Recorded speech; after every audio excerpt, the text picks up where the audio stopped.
Hey everyone, and welcome back to the Dan O'Can YouTube channel. This is going to be the third video in our series looking back at ghost town conventions of the past. This time we are doing 2009, which was hosted in Kayville, Saskatchewan. I know these videos tend to go longer than I'd like, so let's dive into it right away. This is the grain elevator at Spring Valley, Saskatchewan. One of the things I remember about Ghost Town Convention 2009 was that before it there had been a lot of rain. I remember hauling the RV down the gravel road to Kayville and it being really muddy, and I was a little worried about getting through to Kayville, especially because I only had a two-wheel drive truck. And then I started wondering, was that a false memory or not? But when I first saw this picture, I'm like, oh yeah, I can still see there are some clouds in the sky. And you'll see as we go along through the slideshow here, the clouds actually clear up and we get some beautiful weather this weekend. This was the weekend, I believe it was July 10th and the 11th, 2009.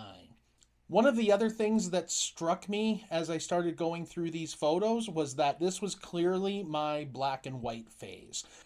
This was just a few months after I had gotten my first proper DSLR camera, a Nikon D90, and I was having a lot of fun playing with the different photo settings. So you'll see a bit, this is kind of my black and white period. Also in Spring Valley, this really nice old church. And in this photo here, you can see the arrangement of the elevator on one side of the road and the church on the other side of the road. I really do like this photo a lot. Taking a look inside the elevator at Spring Valley, this is the main weigh scale inside the driveway, and you can see why these grain elevators are such fire traps. There's all that grain and grain dust piled around. Everything's made out of wood, very old wood, very dry wood, so it's not surprising that when these elevators do catch fire, there is no stopping them. And I am sad to report that the grain elevator in Spring Valley was a victim of fire and burned down. I want to say sometime around 2016, but don't quote me on that. And I will check my records and put the proper year right here. We also think of prairie towns as being mainly wood framed houses, but this house in Spring Valley shows that we do use other materials, including brick, and we're going to see bricks play a bigger factor down the road here in this video. I really like the brickwork above those windows, especially the two windows on the side, what's the right side in this photo. Those kind of look like happy eyes with eyelashes on them to me. So I like this house. I like this house a lot. We talked in the previous videos about curling rinks and how curling rinks in Saskatchewan are almost as ubiquitous as the grain elevators. And this one here is a very colorful example of a Saskatchewan curling rink, also still in Spring Valley. We've moved on here. This is known as Galilee, Saskatchewan. This is the old Galilee General Store. I don't know if this is still there or not, but this is a really great abandoned building right beside the highway, actually. Another view of it there, you can see how it was clearly added on to at least a couple times in its history. And this view here shows there was an old house across the road from Galilee and then the Galilee General Store on the far side of the road. And again, black and white, but I really do like the composition of this image. And this is taken from either that old house or the Galilee General Store, and it kind of shows you the scope of Ghost Town Convention. And it's amazing how in just 3 years we had gone from this small core group of about 10 people to, the number of people you see here, where this giant convoy of cars would come along and, swarm these locations.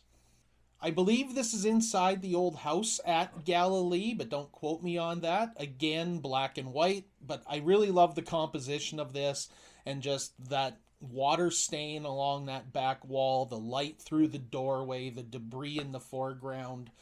I got to admit, some of these pictures are way more artistic than I remember, and I actually really like them more than I thought. Moved on, as you can see by the name on the elevator, to Crane Valley, looking at old Fargo grain truck parked there in front. And another view here of the Saskatchewan landscape with the horses and goats there. And, people love to talk about Saskatchewan being flat, and while it's certainly not mountainous, you can see here the landscape of Saskatchewan can be quite varied, and there's lots of rolling hills in this area. It's not all flat wheat fields. Also, in one of the previous videos, I had talked about how I love these old metal playground horses. And this one here is in very nice shape still, or it was back in 2009. And I said I never pass up the chance to photograph them, and I never pass up the chance to ride them. And again, I am happier than I appear in that photo, honest. This one here is an interesting image because that church, for some reason in this photo, almost looks like it's a miniature church.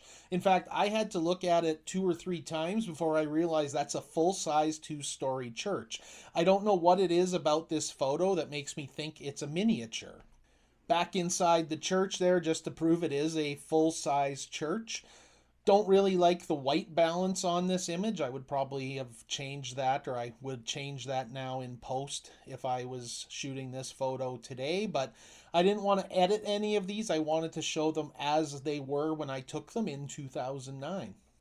Quick look at one of the roads there. Very classic Saskatchewan scene, gravel road heading off into the distance, and the highway sign there showing you the distances to both Spring Valley and Crane Valley. This here, we've moved on to Viceroy, Saskatchewan, and the grain elevator. I love this classic brownish red color of Saskatchewan pool elevators, and Viceroy is a classic in that sense, complete with the pool logo. And I talked in a previous video, I think in the Ghost Town Convention 2008 video, about standing up next to an elevator and what that is like. And this picture is another one of those, standing at the foot of it, looking up, just really taking in all the different angles and things that are created by the roof lines and the annexes and the driveway and things on grain elevators. This one here also goes back a bit of a throwback.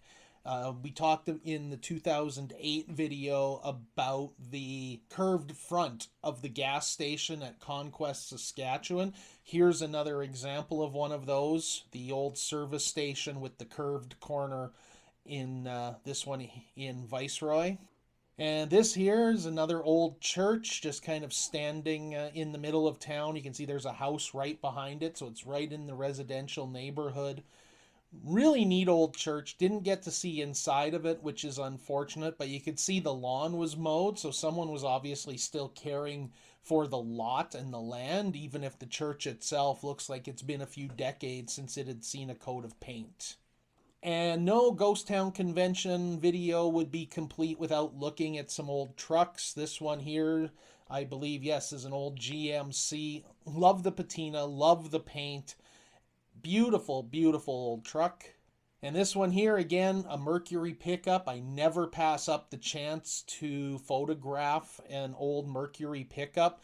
And the color on this one, I think, would be really nice paired with Bella the Bowler. I'd love to be able to have something like this to tow the bowler around with in the summer. So if anyone has an old Mercury pickup truck that runs and is relatively reliable and you want to sell it super cheap, let me know. Now, the evening of the first night, Mike had arranged for us to tour someone's private collection. I won't mention his name because A, privacy reasons, and B, I've actually forgotten. So these are all from a private collection. You can see this old fire truck inside the Quonset. Seagrave. What I like about this image is I like how I'm holding the camera there, and it looks like my hands are actually wrapping around the Seagrave logo. That was completely unintentional, and it's not something I even really noticed until I started looking through the images for this video. Really hard to shoot inside the Quonset. But I like this image, the light coming in through the door of the Quonset there on the right. The lack of color in this photo is what really strikes my attention beyond just the amazing collection of cars. Nice close up of the Pontiac Chief logo. This is one of my favorite photos I ever took with my old D90. I just really loved how this one turned out. Everything about it, the narrow depth of field. I was really starting to understand and get a little bit better with the technical side of the photography, and just the rust colored around the two medallions there. I love this image. This is another one, old truck sitting out in the field. I love the light on this one. I love the little gentle rolling, almost looks like a Windows XP wallpaper in the background there. You can see how the rain clouds have moved out and we were getting nice blue skies here. The one headlight, I think, really, adds just to the story of this old truck. This was an old house that was on the property, and this was our target for the evening for shooting in the dark and doing some long exposure photography. So this is, you can see, based on the nice light on it, the sun was starting to go down here as we were all setting up in the field to do our shooting. And there is an example of one of the shots we got. I was really excited doing this because this was the first time going out at night doing long exposures with my proper DSLR with a bulb mode. So previous years I really couldn't do much with the night shots because my old point and shoot could only do a 30-second exposure. Finally, having a proper camera allowed me to capture some images like this. Another one there. Bit of a wider angle this time, getting more of the light and the star trails in it. So the next day we started out here at the remains of the Glasnevin, I believe is how you pronounce it, grain elevator. And this one was really interesting. It was just a midsection of the elevator with a number of the bins, or where the bins were located, just out in the middle of the field, and that was pretty much all that was left. So interesting. You don't usually see remains of grain elevators. They're either usually there and standing or completely demolished. So this was somewhat unique. Moved on to Ogema, Saskatchewan, and we happened to time it in such a way that there was a parade taking place. And there's nothing that says more small town than a parade. And this one here, we got the dad and his son riding the tractor there. Some classic cars in the background.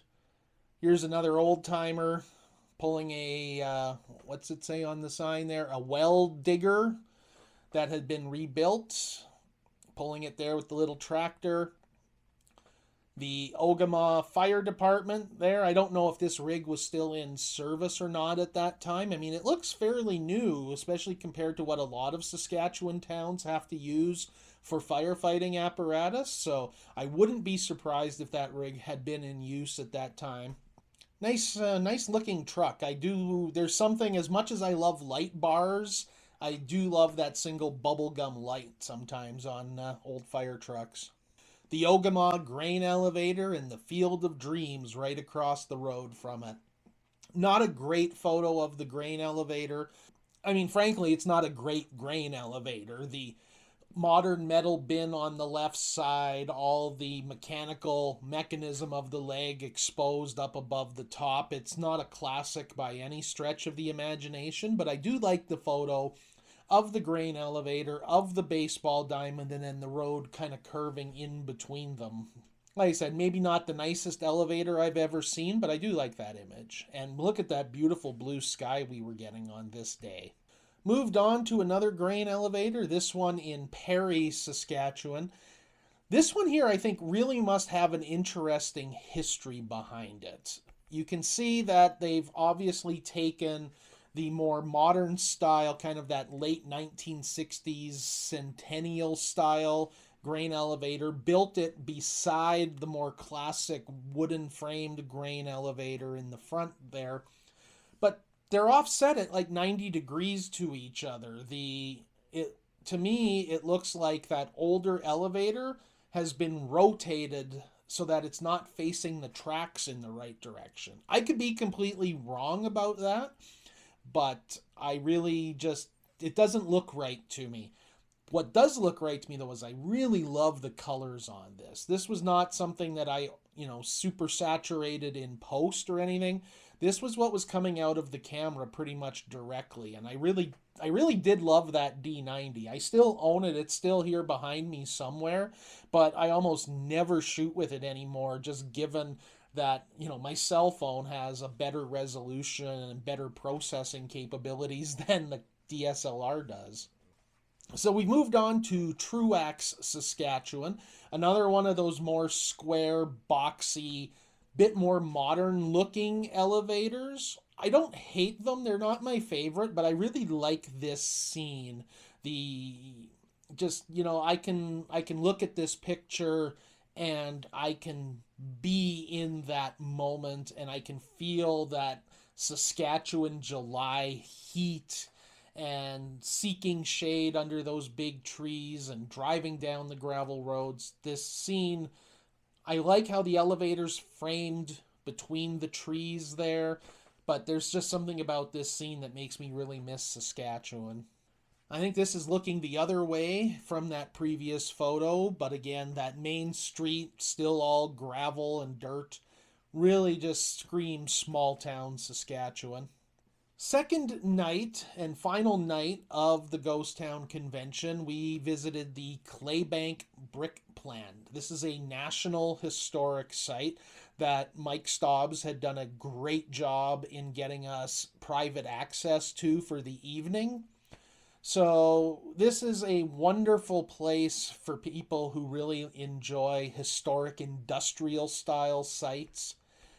An absolute photographer's playground to be able to wander around and take photos in there. This shot here is one of the kilns. I'm not a big fan of those power lines that I got in the image, but and I just noticed now for the first time, 14 years since I took this photo, I got someone's hat there in the lower right corner. So captured somebody else who was taking an image. They were obviously smarter than I was and got down low to shoot under those power lines. Inside the brick plant, you can see a big part of the group wandering through there. Looks like Mike Stobbs and Frank Lloyd bringing up the rear of the group there. And I really like this image. This is another one that I really don't remember taking, but I was super surprised when I was scrolling through the images for this video and stumbled across this one. I just love the mood, the lighting, the long shadows created by that single solitary incandescent light bulb. Wow, I love that image, and it's one of those I'm really surprised I took it, because it's better than I remember being able to do. Inside one of the big firing kilns, this would be where we would eventually gather for the big group photo at the end, but I just beautiful brickwork inside the kilns themselves. Another shot here, you can see how a place like this would be so appealing to photographers. So many different angles and scenes and things to shoot. Just an amazing site. Have not been back since to do a proper tour of it, but really would love to go back one day. Took some time away from the group. Miles Finley and I wandered up the hill with a third fella whose name I completely forget. But we wandered up the hills to look for a geocache that was called, surprisingly, the Claybank Hills. It involved walking along this rutted, essentially wagon trail up into the hills south of the brick plant. And along the way, we stumbled across this. This is just a frame, pretty much nothing else left, of an old truck or car, I imagine, sitting out in the field there. And looking back at the brick plant as we climbed further and further up into the hills to find the geocache. Another view, again, we're further back on the hill now. You can see, like I said, we were just following a rutted trail there, old wagon trail more than anything. It actually shows as a road on Google Maps, but I'm pretty sure you can't drive that with a private vehicle, at least not legally. Another old car we stumbled across on the way up into the hills.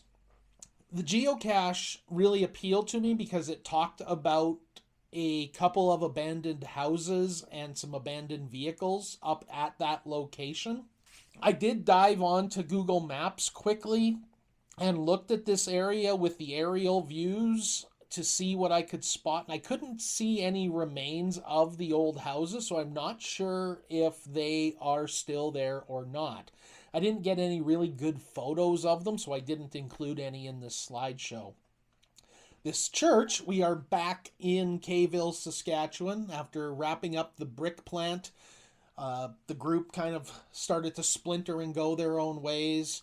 Miles and I returned back to Kayville, and this is really where I met Matt Tolton for the first time. He joined Miles and I shooting this church here in the evening. And yeah, who knew that? Matt was, I think, 16, 17 at the time, had no idea that, compared to Miles and I, were like this young kid, right? And it was, had no idea he'd end up being such a good friend down the road. But yeah, that was Miles, Matt, and I shooting the church, and this is the result of one of those shots. I really love the dark blue sky. I do believe this is one that I went back and edited a few years after we took the initial image to get it to this point. So my story about not editing things after the fact and just taking them as they came in camera does not apply to this image. Another one of the church here, trying to go for the whole Star Trails effect. I really don't mind this image. The streetlights in Kayville kind of made it a bit difficult to capture exactly what we wanted to, or at least exactly what I was trying to go for. But still, I like this image a lot. And so that's going to really wrap up Ghost Town Convention 2009. I really tried to curate the images down from the, nearly 300 some that I took. I tried to be a little more focused, a little more rapid fire to keep these videos a little bit more of a watchable length. I hope you've been enjoying the series. I'll make sure to build a playlist here with the 2007, 2008, and this one, the 2009 conventions. And I'll add to that as I go forward because the feedback on these videos seems to have been pretty good. And I want to keep that community going and keep the discussion happening and all that good stuff that happens here on YouTube. So thank you very much for watching, and we'll see you in the next video.